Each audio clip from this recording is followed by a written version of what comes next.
My name is Alan Burns, and I'm going to introduce myself, and I'm going to try to make this interactive with you asking questions and discussing some things, and that's why if you want to move up closer, you're welcome to. If you're afraid of Thor's hammer, I'm not anything like Thor, by the way. But at any rate, we'll try to make this more of an interactive session than just a lecture. I do have a PowerPoint. It consists of one slide, which I will unveil at the end of my discussion, and it kind of summarizes a lot of the things I'm going to talk about. But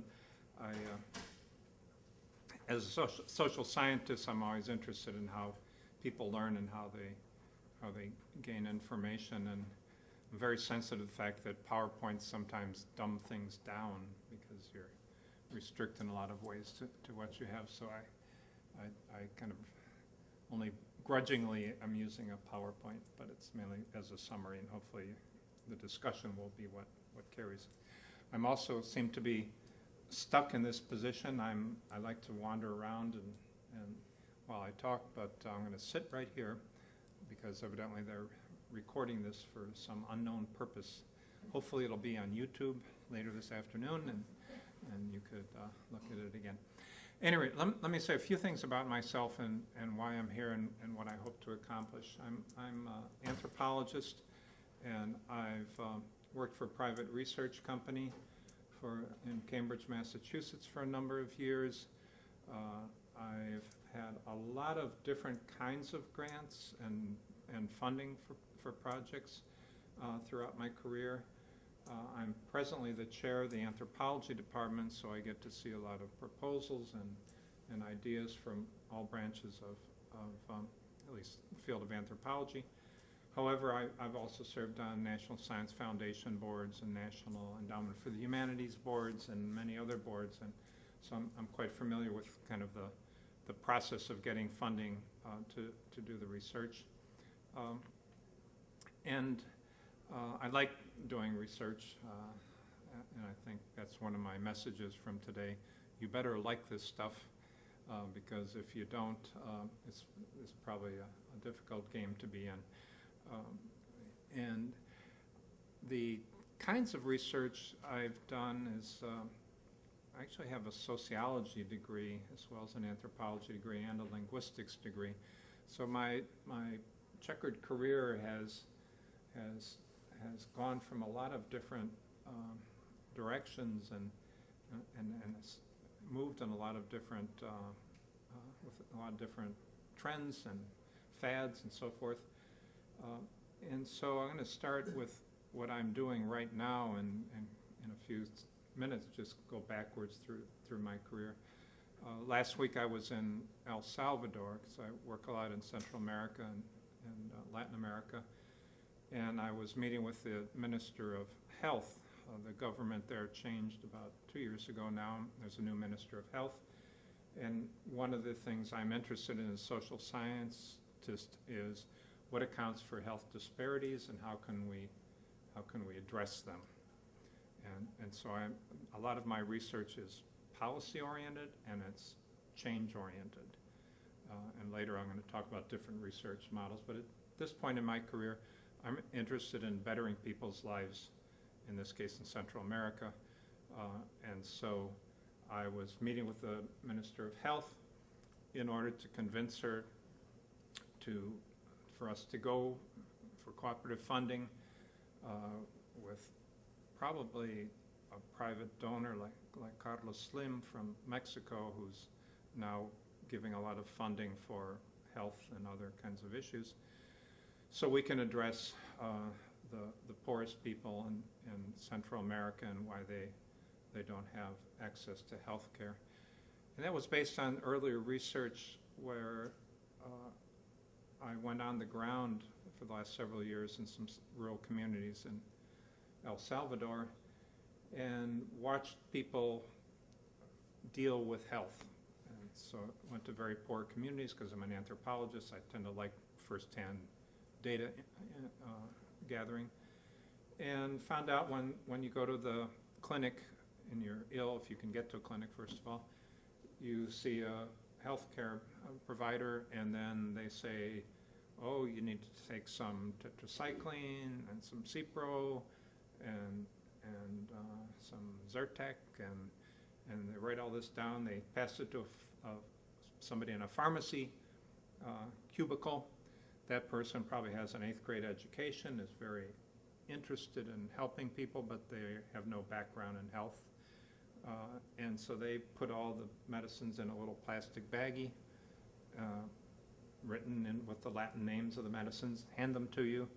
Your medicines are mixed in with those of your kids and anyone else who came with you, and they don't really prescribe how you're supposed to take them, so you go home. So we come to a village and find somebody with 210 over 170 blood pressure who's taking muscle relaxants because they were in the bag. And so my point to the Minister of Health is to improve health. It's not all about building more clinics. It's not all about getting cheaper drugs. It's about providing some infrastructural help that includes literacy, includes maybe color coding medicines, includes thinking about the whole pharmaceutical world in a country like El Salvador, and it includes implementing a project of change. So that's, that's one kind of social science research, and one thing that probably strikes you is that, gee, it sounds like health science research. In a lot of ways it is. My wife actually happens to be a physician from El Salvador, so I got a little bit of an in there. And we do research that's both sociological, anthropological, and health science. And I think that's part of what the world is getting to, especially for us social scientists, that more and more our work is going to be connected to other fields, whether it be health science fields or engineering fields or environmental fields or legal fields or what have you.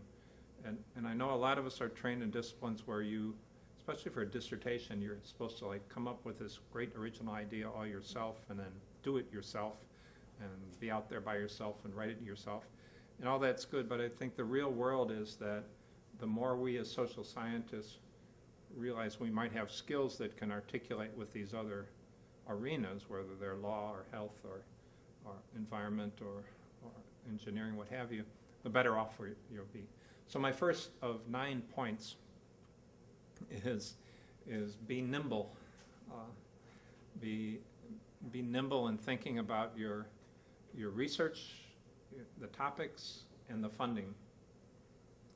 And that means we might, if I can jump backwards, my dissertation work was on the Maya language spoken in Mexico, which are about 7 million people speak it, so it's not a dead language, very live language. Does anyone in here know any Mayan words? She forgot. This was all set up. I taught her a Mayan phrase as I came. That's it. Ka, bashka, bashka walik. Y'all know what that means? It means, what do you say? It's like a greeting. So, bashka walik. We can all learn something today. Bashka walik. All right, now you all know Mayan. At least you can say hello. But at any rate, when I did my dissertation work, and I continue to work with Mayan languages and things in my life, but I quickly realized, as a social scientist, that I had to do more than my particular passion for the Maya language and the Maya people in Mexico, and I had to start realizing that if I was going to be a successful social scientist, I better A, learn some stuff that's outside of social science, and be prepared for possibilities that pop up in research and in life.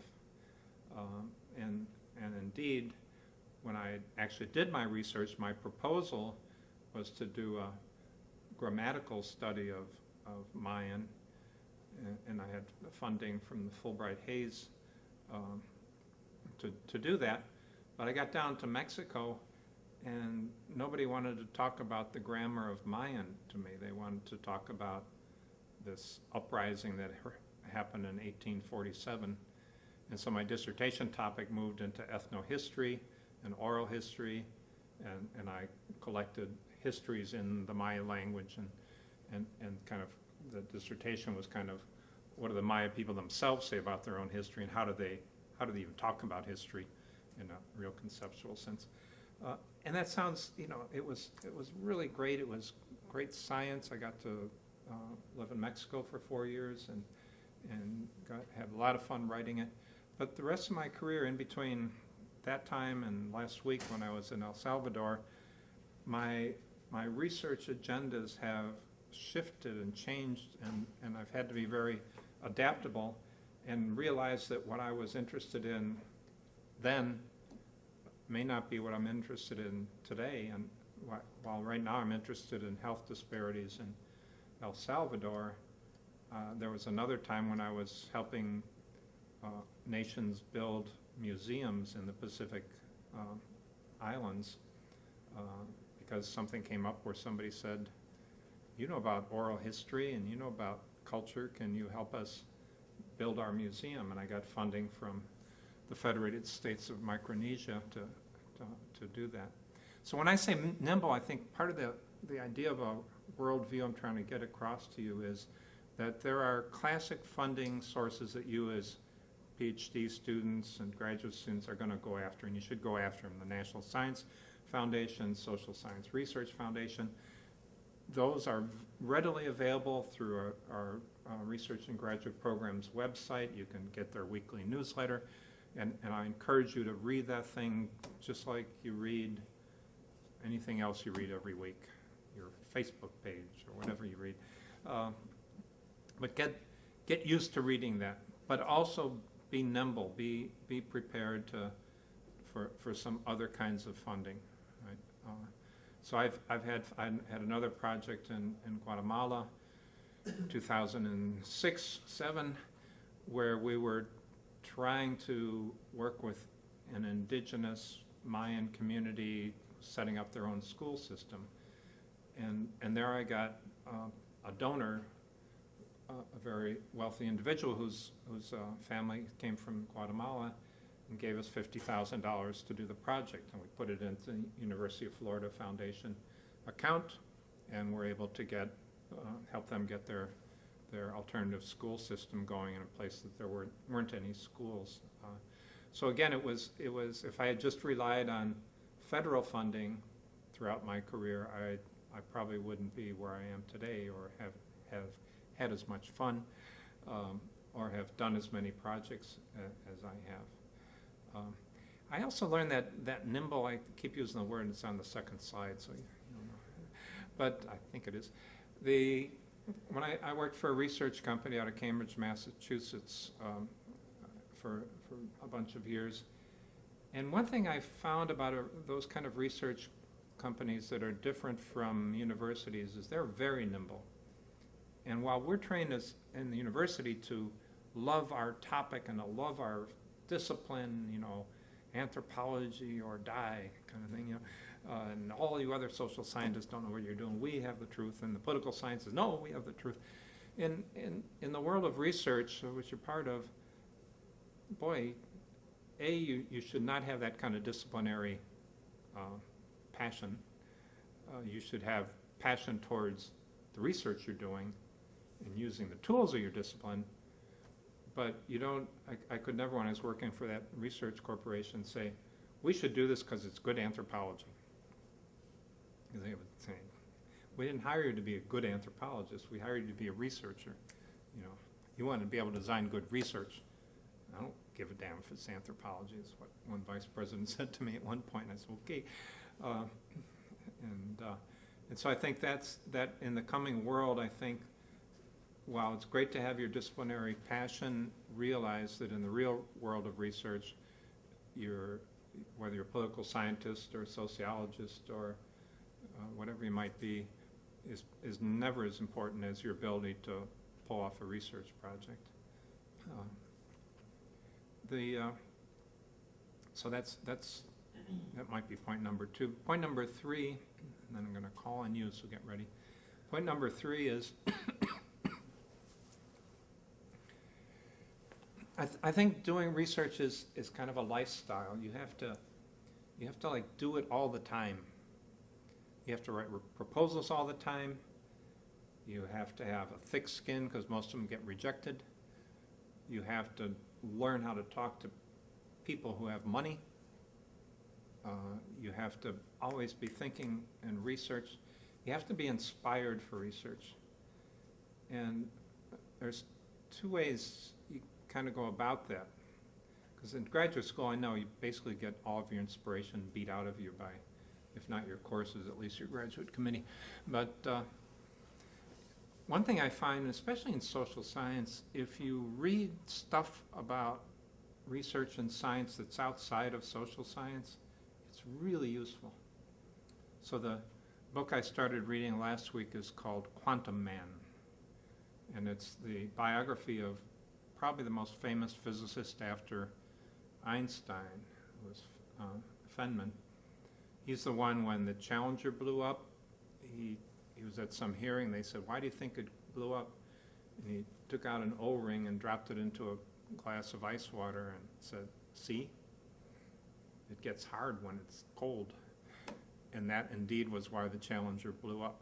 And so he's this incredible physicist who always was solving problems, whether it was the Challenger blowing up or the nature of the universe or whatever. And I'm really, as I'm reading, I just sent about 25 pages into the book, and I don't know a thing about physics. You know, string theory to me is like string bean theory to me. It's just, you know, I don't know what it means.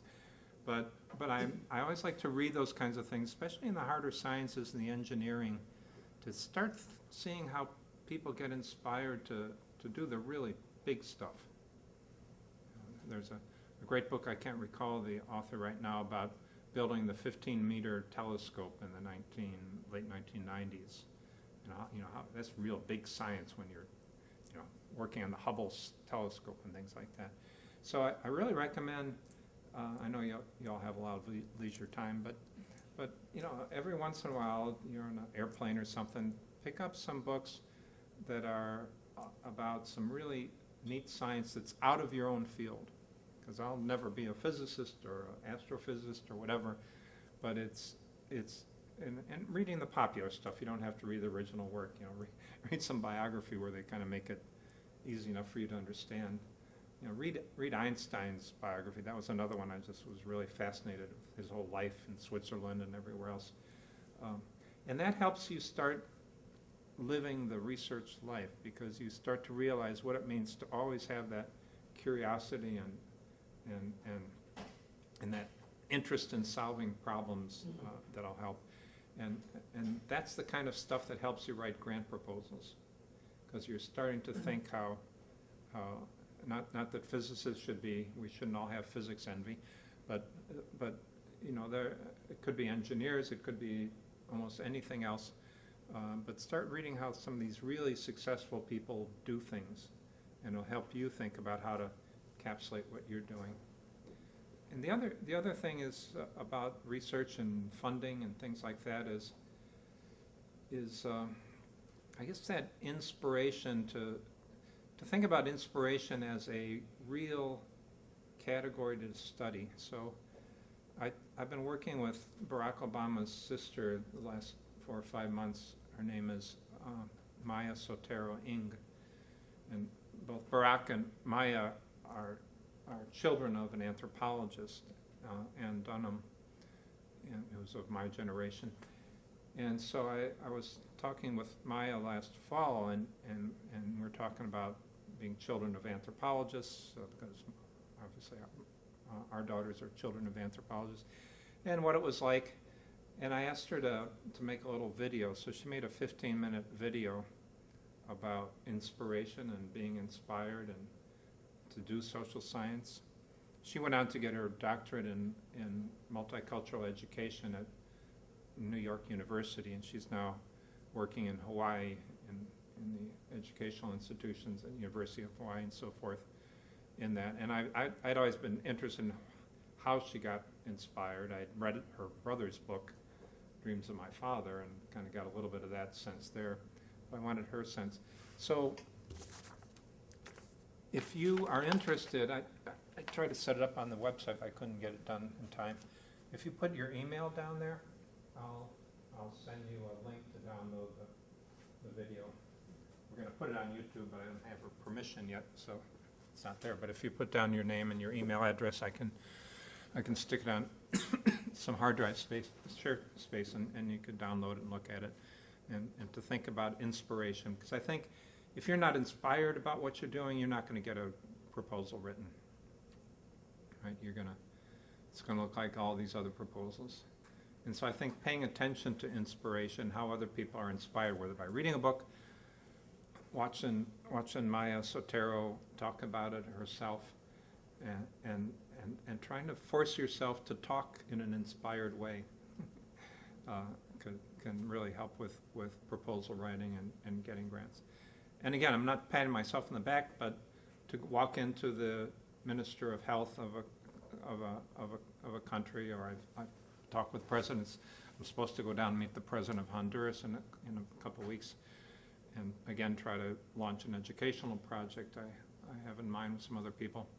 You got to have that confidence and that belief in what you're doing so much, and part of the way you learn that is like looking at how other people do it. You know, it's partly your own self-confidence and practicing talking and things like that, but it's also say, well, how did so-and-so do it, you know, when they were faced with that? And so really kind of studying this, watching for it, and instead of watching the Daily Show at, you know, 11 o'clock at night and seeing what Jon Stewart says, you know, read a little bit of Einstein's biography or Feynman's biography, and see just the way they interacted with people. And I think that helps your confidence. Obviously, the other part of that confidence that you need is people think about writing grants as only the written part. But I think unless you can talk about your research, you'll never be able to write about it. And there is a translation from talking to writing, obviously. So my other point about being successful in the grants world is to give as many damn papers as you can around the world, or in the country, or Gainesville, or whatever. Somebody asks you to give a talk at a local school, I'm there.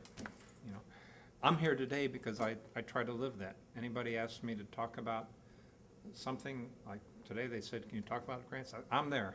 You know, don't ask me twice. Because I think the more you do that, the more practice you are at clearly stating your ideas, the more practice you are at using little anecdotes like Maya Sotero to, you know, show your engagement with it. And if you just wait until the point you're writing a grant to do that, it's like too late, and you'll have writer's block.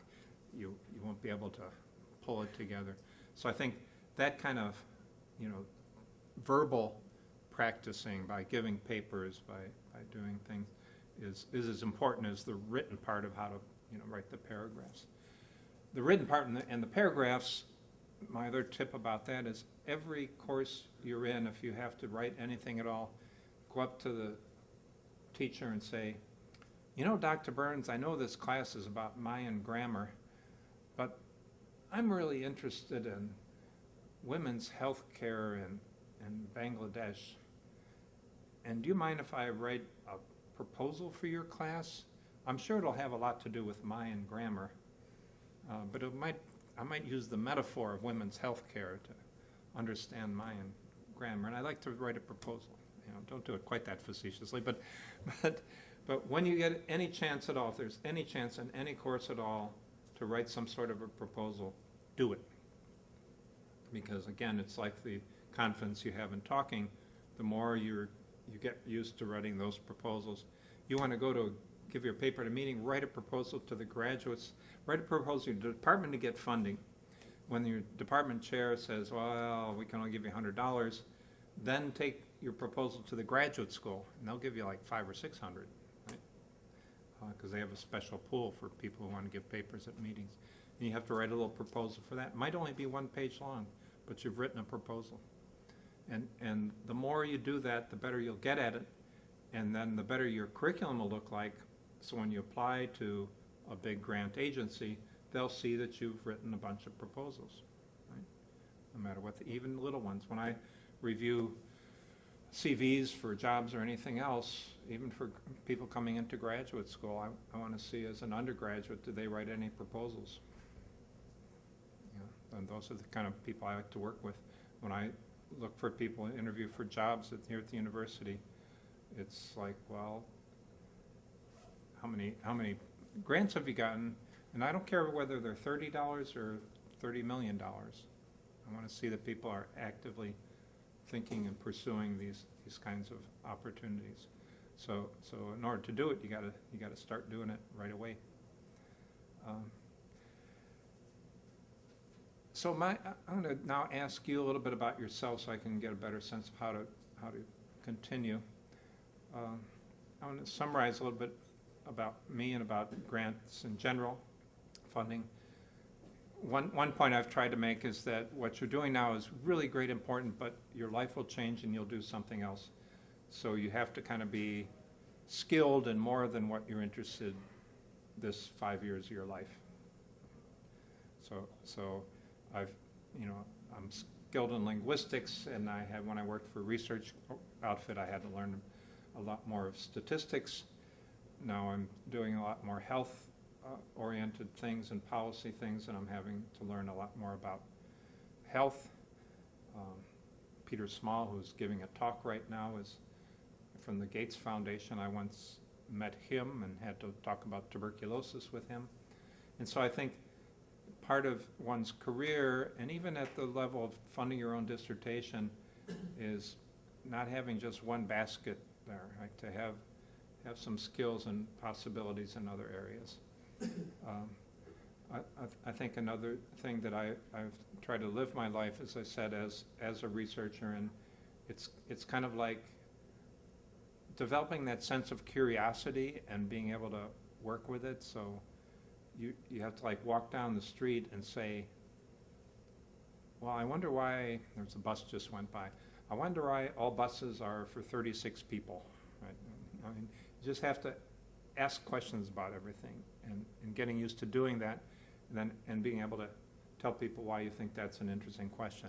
Like, well, maybe if we had smaller buses, more people would ride them, or maybe if we had bigger buses, more people would, but linking all your curiosity to your social science. And then I think the third thing I've tried to express is having that you have to love what you do.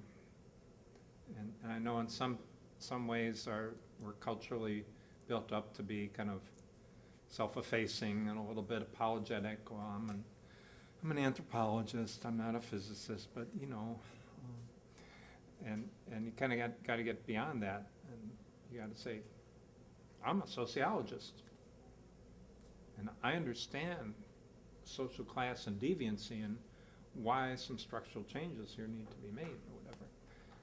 And so that's part of it. It doesn't come easy.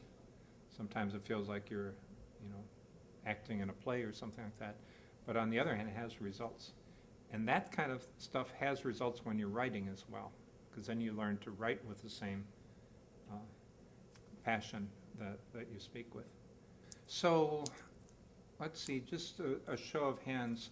How many of you are like at the PhD, ready to launch into your PhD research level? Good. Mm-hmm. And then the rest of you are floundering around? Oh, no, in class. But you're not floundering around, but you're in classes and Yeah. things like that. Yeah. And how many are master's students? Mm-hmm. You're not sure? Yeah. Well, I'm in a PhD program, but I'm currently working on the thesis. Yeah, we have the same thing in our department. You do MA and go on through. So hopefully the kind of vision I'm trying to give you, that hopefully this helps all of these, but let's work with the people who are about to launch into their PhD work. And I forgot your name way in the back again? Oh, Brandon.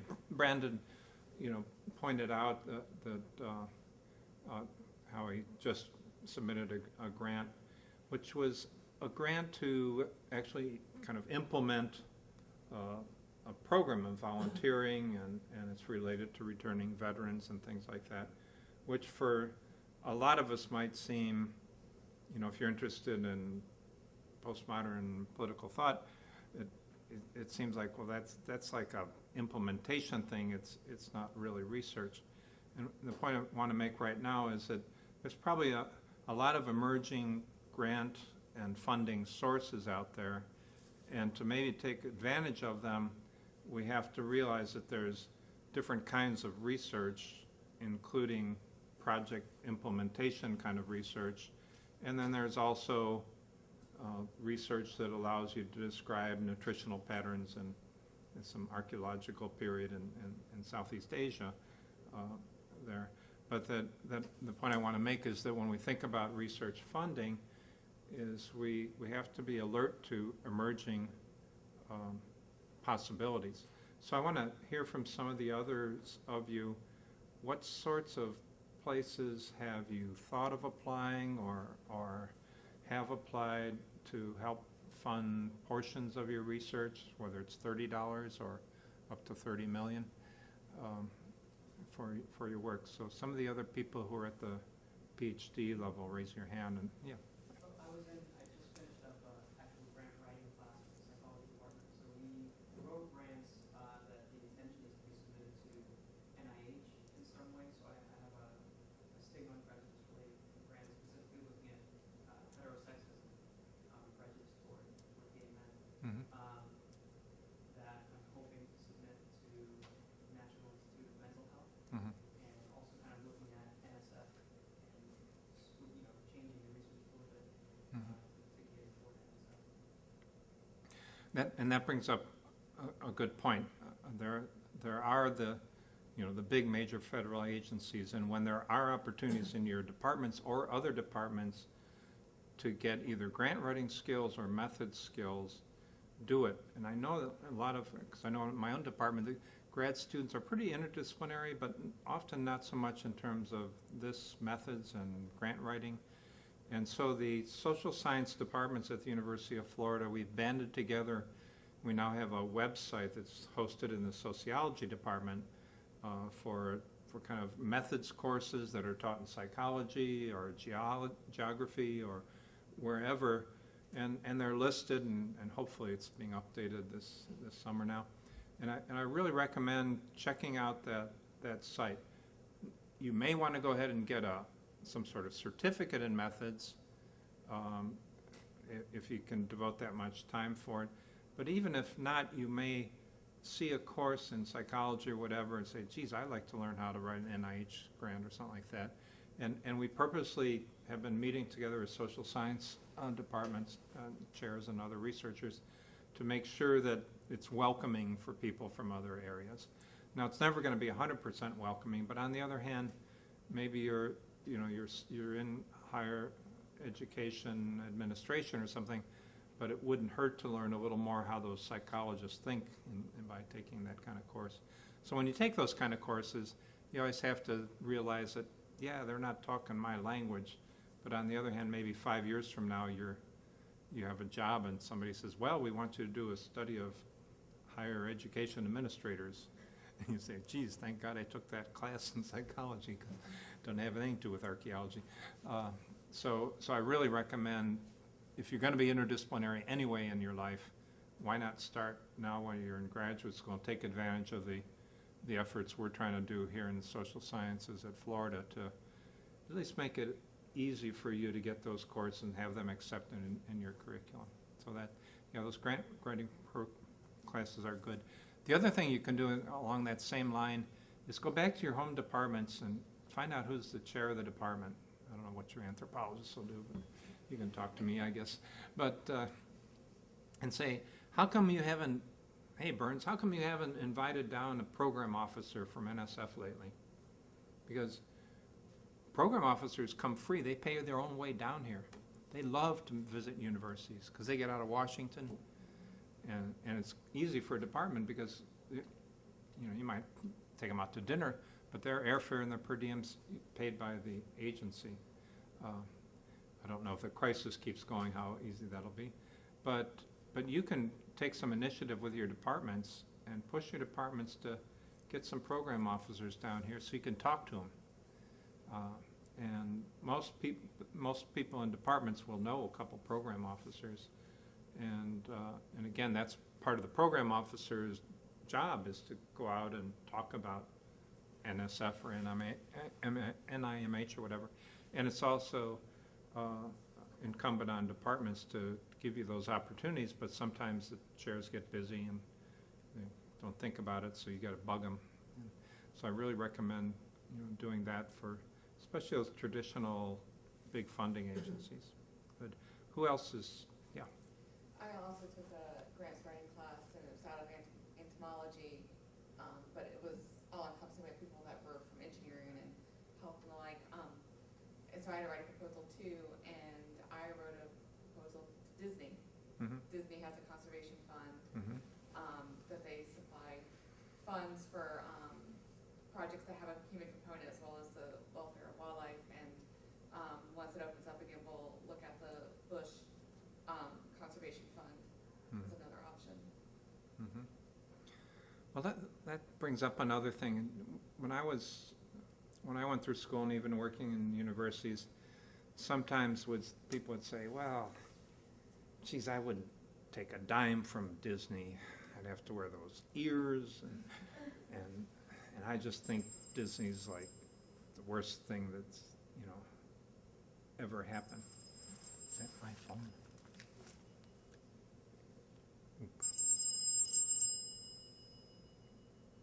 Excuse me one moment. Hola. Estoy dando una conferencia. Ciao. Family calls. Or like the Boren Awards, which are associated with the State Department, where if you work in Latin America like I do, you go down there and say, oh, I'm funded by the United States Central Intelligence Agency, and I'm here to learn about your country. It's not the wisest thing to do. And so there's people who might have like ethical reasons why you might not want to take money from Disney. So let's stay with Disney rather than the boring grants for a minute. Had you had any qualms about taking money from Disney? No, a lot of businesses, a lot of corporations have an obligation, social obligation, and so often have a foundation to give money in times that are more difficult these days to find fundings from the normal track. Sometimes you have to get creative. And it was the most ridiculous, implementation of this grant I had to go through. It was pretty rigorous in itself, and all that you had to do, so I don't feel like it's any less valuable to the kind of work that I do. And plus I work in South Africa where nobody really knows about Disney. But wouldn't it be like a conflict of interest for you to work for a corporation that has just ruined Central Florida and laid waste to the ecology and the environment, and they have plastic fish in their ponds? And I think it's all on how you look at it, and having been someone who's worked for Anheuser-Busch in the animal field, depends on your interpretation of what everyone's got a side to it. But what if I'm on your committee and I forget your name again? It's Amy. And I say, Amy, it's going to be hard for me to write a letter of recommendation to Michigan State University because you'll just never get a good academic job after taking money from Disney. That people will just laugh at you. Lucky for my committee, I don't want an academic job. She's not a plant, even though she's answering all these things quite well. but well, that's the end of my thoughts on that. Again, I'll get into more flippant things if we keep going. But I do think that's kind of a reality, and the point I'm trying to make is that there are emerging funding sources for us. And often in graduate school, your committee will tell you, when you look for a job, they're going to want to see the NSF, the NIMH, or the NIH, or SSRC, or all those alphabet soup things. On the other hand, sometimes I think that, like Florence and the Machine says, those dog days are over. It's a little music reference. you know, like popular music. But you know, I think a lot of times us professors came up under a time when those big federal agencies were it, and they're still extremely important. We should all try to get them. But I think from here on out, either A, academic jobs may come and go. You may get one, you may not. And I've had both, and I've enjoyed that and more in my life. And also I think even in the academy, people are going to be wanting, one of the big words in higher education is entrepreneurship, right? And a lot of social scientists, oh, it sounds like business. But I think in the coming years, people are going to look at a CV and they say, wow, she got some funding from Disney for work in South Africa. This is the kind of person we want in our department, because they're thinking at these emerging sources of funding rather than the traditional ones. So at sometimes, like I said, it comes down to issues of, in a lot of the places where I work in Central America, there's a lot of agencies. If I told my counterparts I was getting funding from, you know, Department of Defense or something, that they just wouldn't allow me to do the research. On the other hand, in a lot of fields or in other parts of the world, you know, you could get funding from whatever, and it's going to be your personal decision weighing through the ethics of the research, the ethics of the publication, and assuring the confidentiality and privacy of research subject, all those kinds of things that we talk about. But I guess I'm trying to say that we need to like face that rather than have a knee-jerk reaction and say I wouldn't even ever consider it. Because at the end of the, you know, I've had NSF funding, and at the end of the day, that's the same government that funds the CIA. And if people say, did you get funding from the United States government? I say, yes, I did. And was it related to the Central Intelligence Agency? No, but it sure was funding from the government. And you have to be able to, you know, realize that in some senses funding is funding, and it's your ability to think and talk through what are the ethical or moral or whatever implications of what you're doing there, but not to close your eyes to those emerging sources. How about somebody else? Some interesting funding or, yeah. I guess maybe to sort of add on further, for doing work in developing countries, consultants is a great way to sort of, if you can get into the design phase, to build in some of your own research that either a local partner wants to do, Yeah. get external funding for, or you know, you can actually get paid to do research, right? So that's that, but I don't know how relevant that is for like things that are outside. Well, it is. I mean, almost in any field. So I'm sort of working out in the health science fields, and now the Clinical Translation Studies Institute, CTSI, that we have here, has a huge community component. So whether they're doing basic genetic research or whatever, they have to have community components, and that's kind of like consulting. So I got asked a bunch of years ago to be on a glaucoma project, because they were interested in why people of African American descent get glaucoma earlier in life than people of non-African American descent, and they wanted an anthropologist to talk about life, and a lot of it was presentation and screening.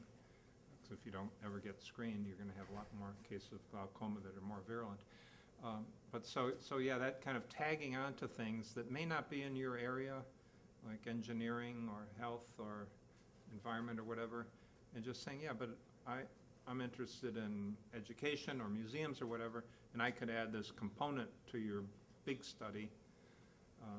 Or likewise, like you said, community groups. We have a new faculty member coming to our department who works with American Indians, and one of his big NSF grants was actually written by the tribe, because the National Science Foundation had funding that they wanted to develop capacity in American Indian communities, and so I had a special program through them, and then he knew people there, and they hired him to help write the grant. And so that funding through community rather than through kind of university is more and more common. And again, my earlier idea about trying to be nimble and trying to be open to other things, even if you have a big project with one of the major funding agencies, adding on some of these other emerging funds to help the community can help you, gives you legitimacy working with people, gives you more researchers to work with. And so, if you land a National Institute of Health and National Institute of Mental Health, whatever, that's great, but don't stop there. One of our success stories in our department is one of my students who, I think he got 6 major awards for his doctoral work, and now he's the head of Human Rights for all of Latin America in Geneva, trying to get him to write the damn dissertation. He's too busy.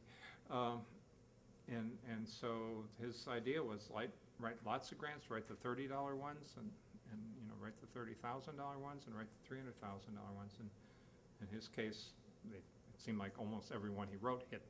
So he had to like turn down Organization American States. I'm sorry, I take your money, but I have too much already. That's a good place to be in. So let me put on my second slide.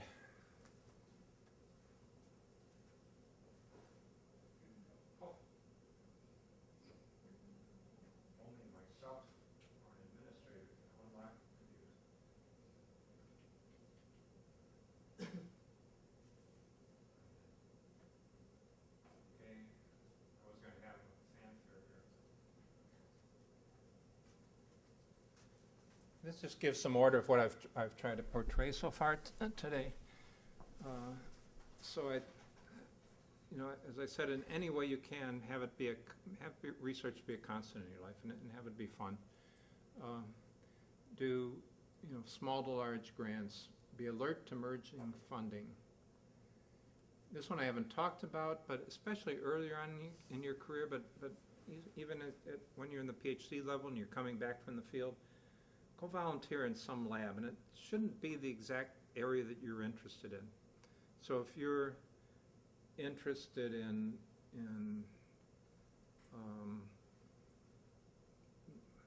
stigma and heterosexual views of the world and things like that, go volunteer in some other lab that's really far away from that.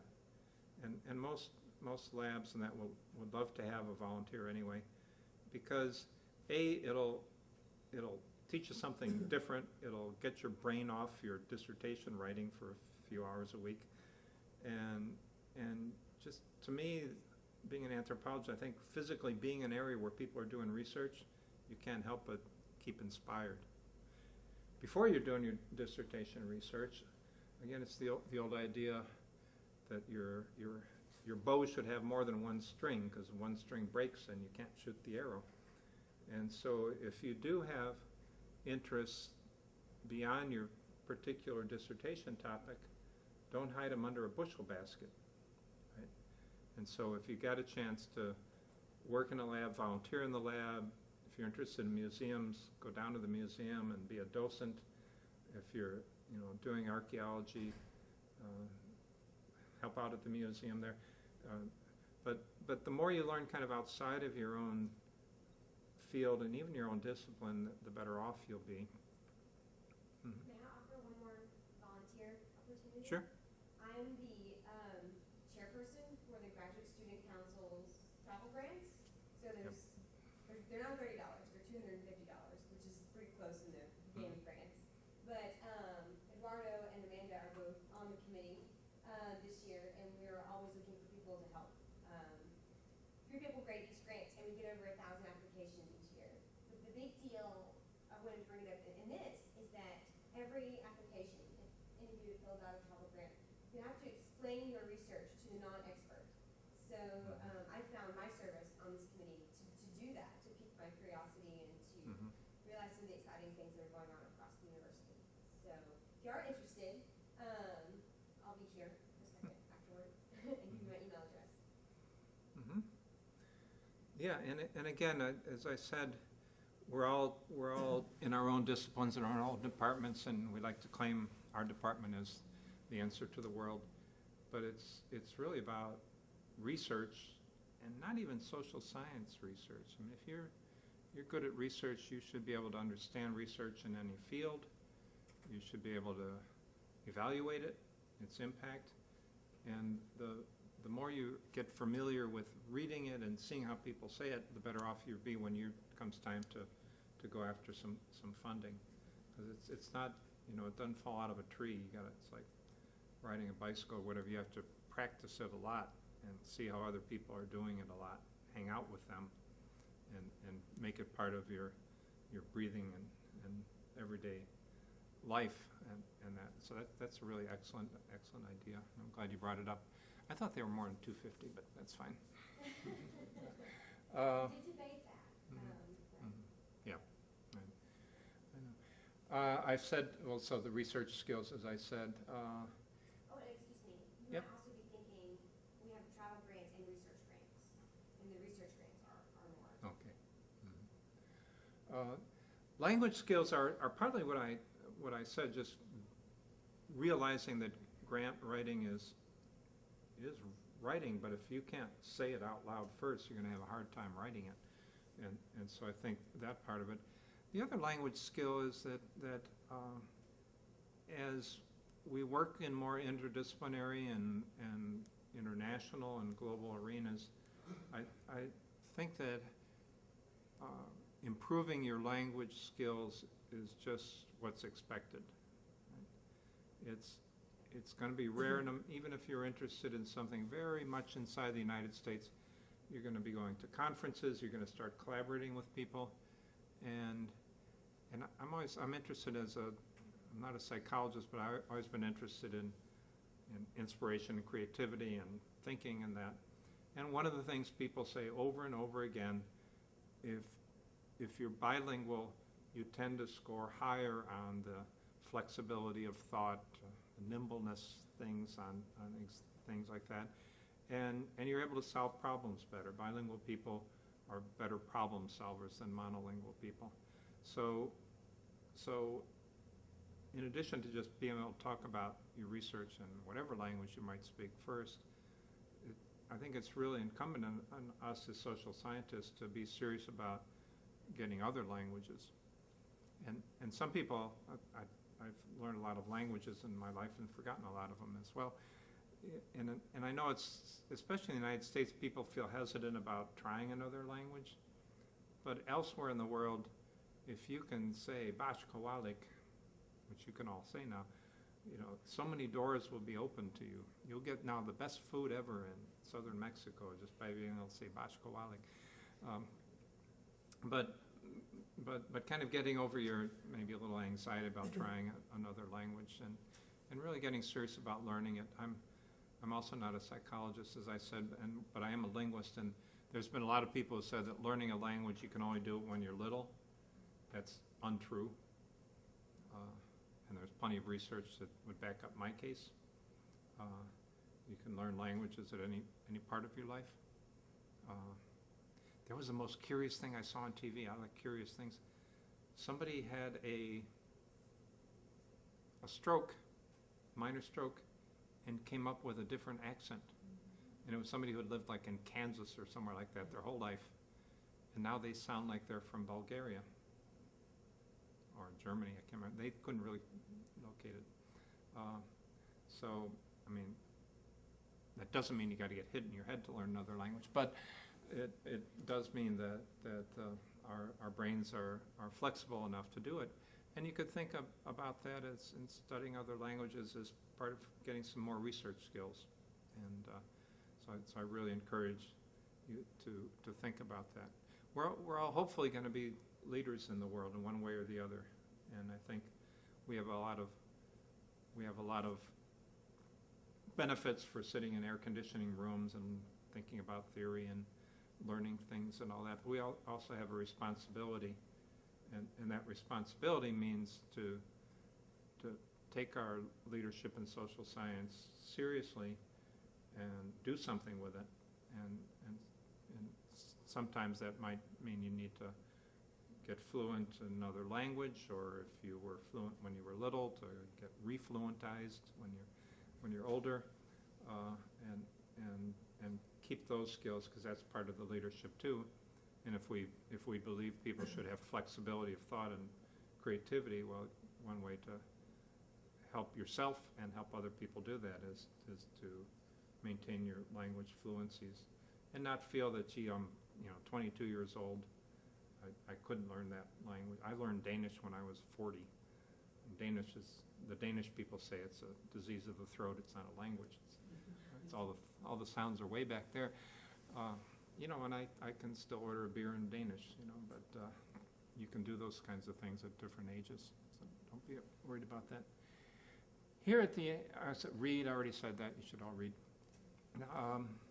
The last thing I want to talk about is a little bit about social science and research and things like that, and to make clear on the board what I've been thinking a lot about, and that is there's different kind of big ideas about research. And when I was listening to you, I was listening to different kinds of what you wanted to study, what you wanted to learn, and so forth. And I just wanted to make these plain and have us think through that. And there's a lot of different kind of research paradigms, research orientations, and Brandon, right? Yes. Yes. I remember Amy's name. I'll have two names. Brandon was saying, he was getting funding for implementing a project, and in a way that's kind of an applied study, right? And in my own career, a lot of the stuff I'm doing now is applied. I'm interested in health disparities in Central America and how to lower them. I want to implement something. And yet that takes a research skill. Sometimes at your dissertation level, it's hard to do really applied studies, but it can be done. And I think one thing when you're working with your committees, sometimes committees react against practical science.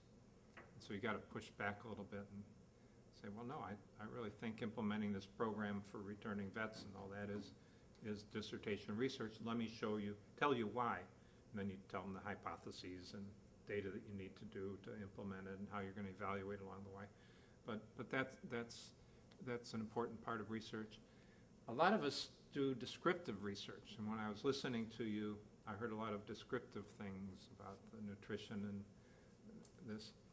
And descriptive science is really great. A lot of the natural sciences are very descriptive. And yet what I wanted to point out, though, it's not the only kind of work. And sometimes descriptive work can sound pretty boring. Like I'm going to describe ergativity in the Maya language, which has to do with case marking and verbal inflections.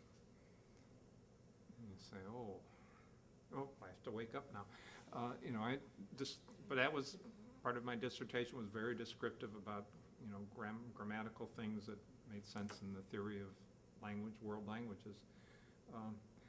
And so it's okay to do that, but realize that it's not the only game in town, and that realize when you're pushing a descriptive study, you have to make it more than, well, nobody has ever looked at this village before, or nobody's ever looked at heterosexual stigma in Palatka before. I mean, to say you're going to describe something that's never been seen before works for the Hubble telescope. Social science, pure description is pretty iffy, because it's kind of like, well, who cares about Palatka, right? If we already know about stigma. So you have to be careful with descriptive studies. A lot of us do testimonial studies. Those are the kind of studies that we kind of know something's there, but it's like, do you know that there are health disparities in Central America? Let me stand up and tell you that there are health disparities, and that's going to solve those health disparities. And let me shout really loud that there are health disparities. There are health disparities. Let me give testimony. I saw somebody with a health disparity, and they couldn't get rid of it. They tried. And I'm making it facetious, but a lot of time in our social science we start getting a thing, and we want to prove to somebody how important it is, and we go to the field to get people to tell us stories or give us responses or draw us pictures or whatever, and what we're trying to do is like push a testimonial point, and be careful of that, because at the end of the day, some people are going to say, well, yeah, we actually knew there were health disparities in El Salvador, so what? Or why are they there? Whatever. Then there's critical studies, and especially, I bring that one up because in the 1990s especially, all of us professors were into critical sociology, critical anthropology, critical medical studies, critical theory, critical this or that. And it sounds good because we should all be critical. Oh, he's taking all the sandwiches. But on the other hand, again, if you're drawn to the critical studies, that can be kind of faddish, and as life goes on, people say, oh yeah, that was the 1990s when everyone was doing those critical studies. So just be aware of that. I already mentioned applied studies. There's policy implication studies, what a lot of you sound like you're working on, and then there's the actual policy work, where you become the Minister of Health. You become Carlos Slim. You become somebody who actually makes policy. And that, as well, is something we should think about, even at the level of doing your dissertation or master's level, that policies don't fall out of the sky, unless it's that asteroid that's going to hit in 2012. That's what the Maya people say, but who, you don't have to believe them. No, they don't really say that, by the way. But I think part of social science is understanding that people who do policy, which is why I started working with Maya Sotero, I'm also interested in the people who actually do things, say this is how we're going to go from now on. And I think that's part of social science research as well.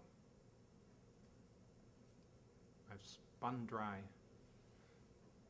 Questions or comments?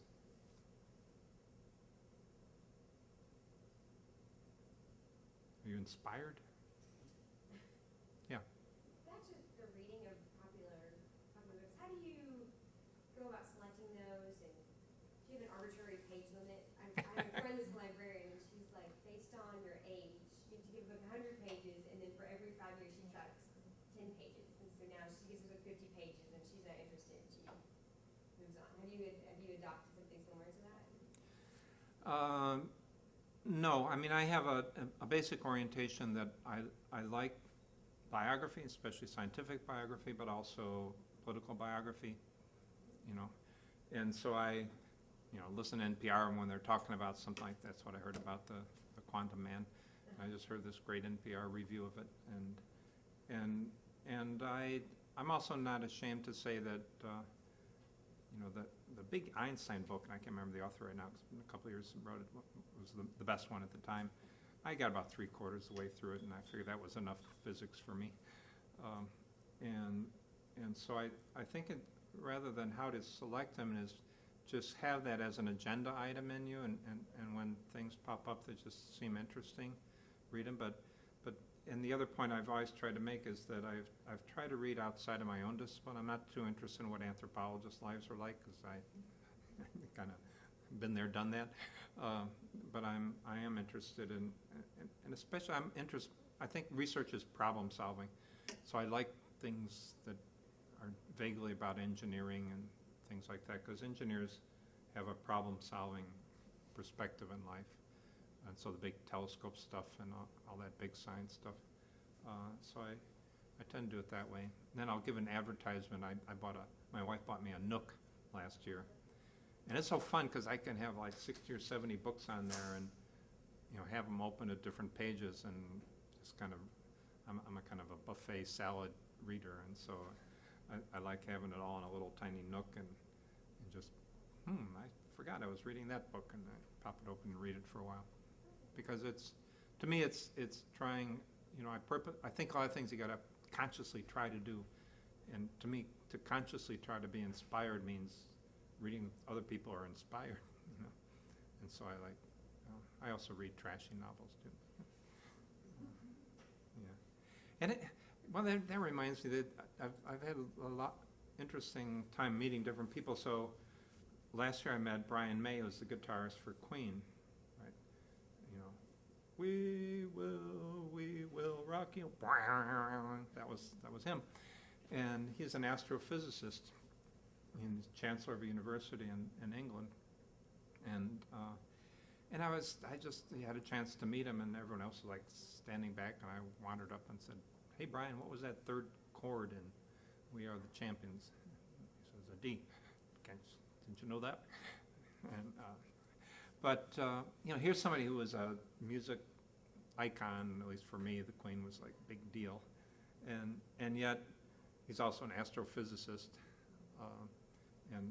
and people have more than one thing in their life, and it's fun to talk to people like who are extremely successful in more than one field, and you know what drives them and what keeps them interested in things like that.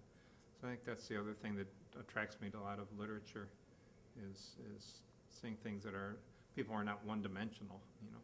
And this guy Feynman, this physicist, is certainly not one-dimensional. He was quite famous for his goofiness. And so other than buying a Nook, I guess I would have an iPad if I had a lot of money, but $140 for a Nook was pretty good. On a grad student budget, I try to take like once every couple of weeks to go to the bookstore and get a copy and just grab every science magazine they have and go sit down and browse through them and see what headlines catch my attention. Because usually people are promoting their work and promoting their books in there. So if I saw something really interesting, then I can check out the local library or see if I can get it for cheap on Amazon. Yeah. I do the same thing in the Wall Street Journal. I hadn't thought about doing that. Yeah, and just grab like a stack of everything that catches my interest and go sit down for a Yep. couple hours and browse it. Study what was cool. Libraries are great, and there's so much emerging science. I think we should all be excited about all of it, not just the social science stuff. That's some neat stuff going on. Somebody told me, I'm going to leave you with this thought because we all have to get on to our next thing. I had a biologist friend of mine, gosh, it was quite a few years ago. He said, "Alan," he said, "us biologists, we cracked DNA back in 1950 with Crick, what's his name, Watson?" Yes. Yep. You all should read that book too, by the way. That's what started me on this a long time ago, reading their work. And he said, you know, the chemists have figured out receptors and molecular bonding and things like that, and it's just changed the world. I said, "What the hell have you social scientists done?" I said, "Well, I described ergativity in the Maya language." So think about that. Think about doing something important. So next time I get asked that, I can answer. Thanks a lot.